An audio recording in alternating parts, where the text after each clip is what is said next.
बिस्मिल्लाहिर्रहमानिर्रहीम। अस्सलाम वालेकुम बच्चों। मज़मून है हमारा उर्दू पहली जमात।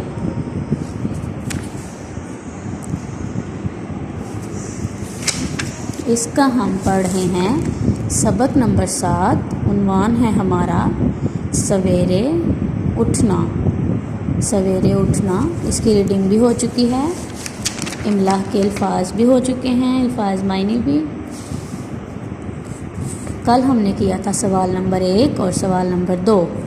आज हम सवाल नंबर 3 और सवाल नंबर 4 करेंगे।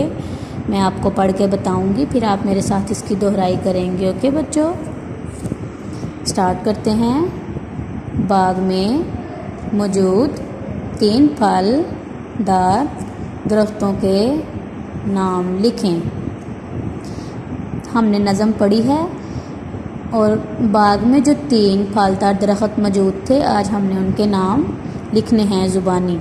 जवाब है इसका आम, अनार और सेब के दरख्त थे। कौन कौन से दरख्त थे?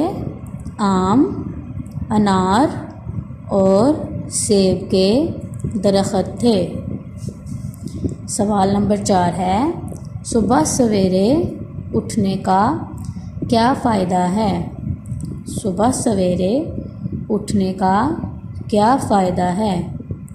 जवाब है इसका सुबह सवेरे उठने से इंसान सेहतमंद रहता है।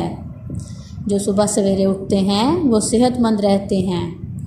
जवाब है इसका सुबह सवेरे उठने से इंसान सेहतमंद रहता है। इसकी दोहराई करते हैं। बाग में मौजूद 3 फलदार दरख्तों के नाम लिखें। जवाब आम, अनार और सेब के दरख्त थे। सुबह सवेरे उठने का क्या फ़ायदा है? जवाब है इसका सुबह सवेरे उठने से इंसान सेहतमंद रहता है। सुबह सवेरे उठने से इंसान सेहतमंद रहता है। ये 2 सवाल आप ज़ुबानी याद करेंगे, सवाल नंबर 3 और 4। आज का हमारा यही काम है। Okay students.